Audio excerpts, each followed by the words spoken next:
तर नमस्कार सगळ्यांना.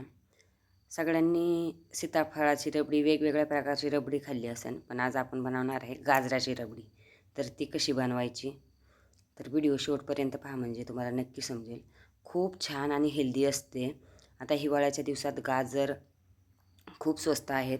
गाजराचे आपण वेगवेगळे हलवा पदार्थ खातो, पण रबडी एकदा करून बघा. तर इथं मी गाजर घेतलेत आणि धुवून स्वच्छ जरा साल काढून घेतली. आणि वेट लॉससाठी तुम्ही गाजरचा हलवा जसं खाता तसंच गाजरची रबडी पण पिऊ शकता. खूप पौष्टिक राहते. हे बघा, इथं मी गाजर किसून घेतलेले आहे आणि ते गाजर किसून मिक्सरच्या भांड्यात टाकणार आहे. हे बघा, याच्यामध्ये मी थोडं साईडला ठेवणार आहे, कारण ते तुपात नंतर आपण तळून घेणार आहे. हे बघा, थोडं साईडला काढून ठेवते, म्हणजे जे आपण फोडणी करणार आहे ना, परतणार आहे, तर त्याच्यासाठी थोडासा किस काढून ठेवलेला आहे. आता याच्यात मी बदाम आणि वेलची टाकणार आहे. तुम्ही याच्यात भोपळ्याच्या बिया पण टाकू शकता. वेलची अख्खी टाकली म्हणजे स्मेल आणि खायला पण चांगलं लागतं. वेलची टाकल्यावर अख्खी सोलून टाकायची नाही, अख्खीच टाकायची, 4-5 तुकडे टाकायचे. खूप छान आणि सुगंध येतो. आता याच्यात आपण दूध टाकणार आहे. दूध टाकलं ना, अर्धा लिटर, 2 गाजरांना अर्धा लिटर दूध हे करायचं. साय पण टाकलेली आहे. मी थोडं पहिलं दूध साईडला गरम करून ठेवलं होतं. हे बघा, मिक्सरला चांगल्या प्रकारे बारीक करून घ्यायचं. तुम्ही बघू शकता आता खूप चांगल्या प्रकारे बारीक झालेले आहे.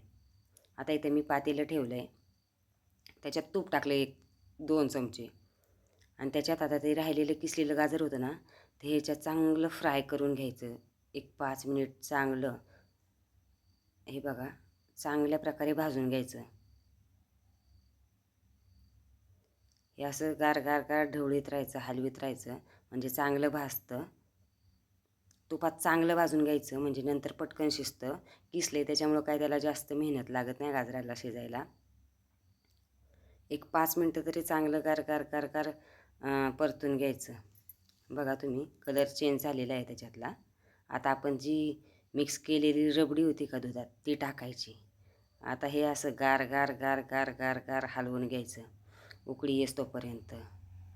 गारा गारा गारा गारा हलवून घ्यायचं. अर्धा लिटर दूध घेतलेले आहे मी 2 गाजरांसाठी, कारण पावशेर गाजर होती, त्यांच्यासाठी अर्धा लिटर दूध घ्यायचं. गार गार गार गार हलवायचं. बघा कसं दिसतं, एक नंबर.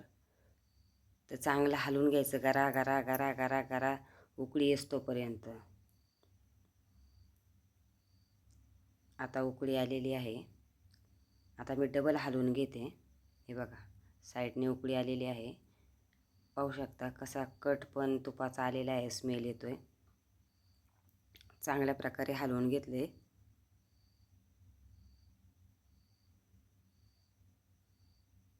तर इथं आपल्याला गूळ टाकायचा आहे. गूळ किंवा गुळाची पावडर तुम्ही टाकू शकता. साखर टाकायची नाही, साखरेने चव बिघडते. गुळाने खूप छान टेस्ट येते. आता ते कसं टाकायचं बघा, इथे मी उकळी आली, पाहू शकता तुम्ही. आता गूळ टाकते. हे बघा गूळ. आता हा गूळ चांगला हलवून घ्यायचा, नाही तर फुटन त्याच्यात. गार गार गार गार गार गार गार हलवून घ्यायचा. हे बघा, आपली रबडी आता चांगली झालेली आहे तयार. गूळ विरघळला ना, चांगला वास पण येतोय, मस्त आहे वेलचीचा, आणि बदाम पण टाकलेत. तर हिवाळ्याच्या दिवसात आहे ना, खूप छान आणि हेल्दी आहे. वजन कमी करण्यासाठी आहे ना, गाजर आपण सलाडमध्ये खातो, तर हे असं दूध टाकून, ड्रायफ्रूट्स टाकून मस्त अशी रबडी बनवायची आणि मस्त प्यायची सकाळी सकाळी. तुम्ही रात्री पण बनवून ठेवू शकता. तर हा व्हिडिओ तुम्हाला आवडला तर नक्कीच लाईक, शेअर आणि सबस्क्राईब करायला विसरू नका. एक नंबर झालेली आहे रबडी आणि खूप पौष्टिक आणि गुणधर्मी अशी आहे. आता गाजरं स्वस्त झालेत बाजारात बरं का. जा पटकन आणि करा रबडी आणि करा कमेंट मला. धन्यवाद.